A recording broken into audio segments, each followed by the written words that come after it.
8ನೇ ತರಗತಿ ಸಂಕಲನಾತ್ಮಕ ಮೌಲ್ಯಮಾಪನ 2ರ ಮಾದರಿ ಪ್ರಶ್ನೆ ಪತ್ರಿಕೆ ವಿಷಯ ಗಣಿತ SE2 ಪ್ರಶ್ನೆ ಪತ್ರಿಕೆಯನ್ನು ಈ ವಿಡಿಯೋದಲ್ಲಿ ಹಂಚ್ಕೋತಾ ಇದ್ದೇನೆ. ರೋಮನ್ ನಂಬರ್ 1 ಮಲ್ಟಿಪಲ್ ಚಾಯ್ಸ್ ಕ್ವೆಶ್ಚನ್ನು 6 ಪ್ರಶ್ನೆಗಳಿದ್ದಾವೆ, ಒಂದೊಂದಕ್ಕೂ ಒಂದೊಂದು ಅಂಕ. ಮೊದಲನೇ ಪ್ರಶ್ನೆ, ಭಾಗಲಬ್ಧ ಸಂಖ್ಯೆಗಳು ಆವೃತವಾಗಿರದ ಗಣಿತ ಕ್ರಿಯೆಯು ಎ ಸಂಕಲನ, ಬಿ ವ್ಯವಕಲನ, ಸಿ ಗುಣಾಕಾರ, ಡಿ ಭಾಗಾಕಾರ. ಎರಡನೇ ಪ್ರಶ್ನೆ, ಈ ಕೆಳಗಿನ ಸಮೀಕರಣಗಳಲ್ಲಿ ರೇಖಾತ್ಮಕ ಸಮೀಕರಣವು A 4x + 3y = 12, B 2x + 5y = 0, C y - 3 = 3 × x - 4, D 3y + 4 = 0. ಉತ್ತರ ಡಿ 3y + 4 = 0. ಪ್ರಶ್ನೆ ಸಂಖ್ಯೆಗಳು ಮಿಸ್ಟೇಕ್ ಆಗಿದ್ದಾವೆ. ಮೂರನೇ ಪ್ರಶ್ನೆ, ಯಾವ ಬಹುಭುಜಾಕೃತಿಯಲ್ಲಿ ಅದರ ಎಲ್ಲ ಒಳಕೋನಗಳ ಮೊತ್ತ ಮತ್ತು ಹೊರಕೋನಗಳ ಮೊತ್ತವು ಪರಸ್ಪರ ಸಮವಿರುತ್ತದೆ? ಎ ತ್ರಿಭುಜ, ಬಿ ಚತುರ್ಭುಜ, ಸಿ ಸಪ್ತಭುಜ, ಡಿ ದಶಭುಜ. ಉತ್ತರ ಬಿ ಚತುರ್ಭುಜ. ನಾಲ್ಕನೇ ಪ್ರಶ್ನೆ, √144 + √25ರ ಬೆಲೆಯು ಎ 17, ಬಿ 19, ಸಿ 169, ಡಿ 12.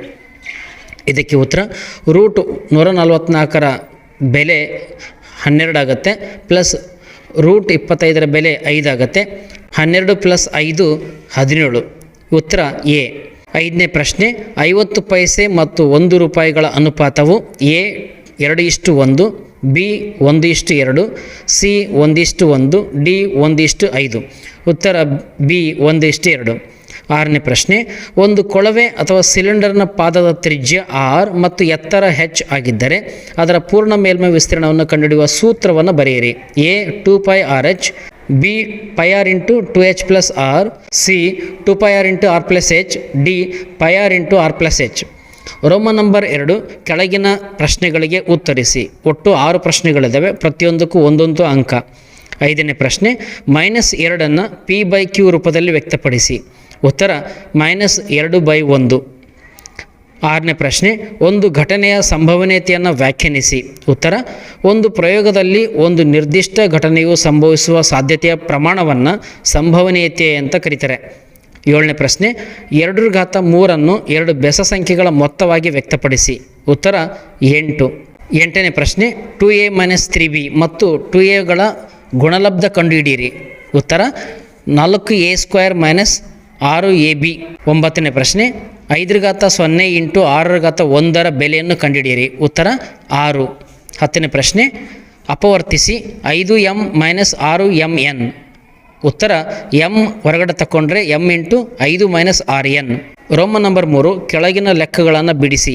2 ಅಂಕದ ಪ್ರಶ್ನೆಗಳು, ಒಟ್ಟು 6 ಪ್ರಶ್ನೆಗಳಿದ್ದಾವೆ, ಒಟ್ಟಾರೆ 12 ಅಂಕಗಳು. 11ನೇ ಪ್ರಶ್ನೆ, ಬಿಡಿಸಿ 8x + 4 = 3 × x - 1 + 7. ಉತ್ತರ x = 0 ಬರುತ್ತೆ. 12ನೇ ಪ್ರಶ್ನೆ, ಪಕ್ಕದ ABCD ಸಮಾಂತರ ಚತುರ್ಭುಜದಲ್ಲಿ ಒಂದೊಂದು ಜೊತೆ ಅಭಿಮುಖ ಬಾಹುಗಳು ಯಾವುವು ಅಂದರೆ ಪಕ್ಕದ ಚಿತ್ರದಲ್ಲಿ AD ಮತ್ತು BC ಇವೆರಡು ಅಭಿಮುಖ ಬಾಹುಗಳು, AB ಮತ್ತು DC ಇವೆರಡು ಅಭಿಮುಖ ಬಾಹುಗಳು. ಎರಡನೇ ಪ್ರಶ್ನೆ, ಅಭಿಮುಖ ಕೋನಗಳು ಯಾವುದಂದರೆ ಕೋನ ಎ ಮತ್ತು ಕೋನ ಸಿ ಅಭಿಮುಖ ಕೋನಗಳು, ಕೋನ ಡಿ ಮತ್ತು ಕೋನ ಬಿ ಅಭಿಮುಖ ಕೋನಗಳಾಗಿವೆ. ಮೂರನೇ ಪ್ರಶ್ನೆ, ಪಾರ್ಶ್ವ ಬಾಹುಗಳು ಅಂದರೆ ಅಕ್ಕಪಕ್ಕದ ಬಾಹುಗಳು. AD ಮತ್ತು DC ಪಾರ್ಶ್ವಬಾಹು ಆಗುತ್ತೆ, DC ಮತ್ತು BC ಪಾರ್ಶ್ವಬಾಹು ಆಗುತ್ತೆ, BC ಮತ್ತು AB ಪಾರ್ಶ್ವಬಾಹು ಆಗುತ್ತೆ. ಈ ರೀತಿಯ ಪಾರ್ಶ್ವಬಾಹುಗಳು, ಅಕ್ಕಪಕ್ಕದ ಬಾಹುಗಳನ್ನು ನಾವು ಪಾರ್ಶ್ವಬಾಹುಗಳು ಅಂತ ಕರಿತೀವಿ. ನಾಲ್ಕನೇ ಪ್ರಶ್ನೆ, ಕರ್ಣಗಳನ್ನು ಹೆಸರಿಸಿ. ಕರ್ಣಗಳು ಅಂತಂದರೆ ಡಯಾಗ್ನಲ್ಸ್. AC ಮತ್ತು DB ಇವೆರಡು ಕರ್ಣಗಳಾಗಿವೆ.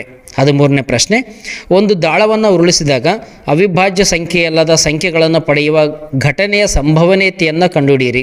ಉತ್ತರ, ದಾಳದಲ್ಲಿ ಅವಿಭಾಜ್ಯ ಸಂಖ್ಯೆಯನ್ನು ಪಡೆಯುವ ಸಂಭವನೀಯತೆ 0.5 ಆಗಿದೆ. 14ನೇ ಪ್ರಶ್ನೆ, ಭಾಗಾಕಾರ ವಿಧಾನದಿಂದ 2304ರ ವರ್ಗಮೂಲವನ್ನು ಕಂಡುಹಿಡಿಯಿರಿ. ಇದಕ್ಕೆ ಪ್ರತಿಯೊಂದು ಪ್ರಶ್ನೆಗೆ ನಿಮ್ಮದೇ ಆದಂಥ ಪ್ರಶ್ನೆ ಉತ್ತರಗಳನ್ನು ಬರ್ಕೊಳ್ಳಿ. ಇದಕ್ಕೆ ನಾನು ಉತ್ತರಗಳನ್ನು ಕೊಟ್ಟಿಲ್ಲ, ನೀವಾಗಿಯೇ ಕಂಡುಕೊಳ್ಳಿ ಅಂತ ಹೇಳ್ತಾ ಈ ವಿಡಿಯೋನ ಇಲ್ಲಿಗೆ ಸ್ಟಾಪ್ ಮಾಡ್ತಾ ಇದ್ದೀನಿ. ಮುಂದಿನ ವಿಡಿಯೋದಲ್ಲಿ ಸಿಗೋಣ.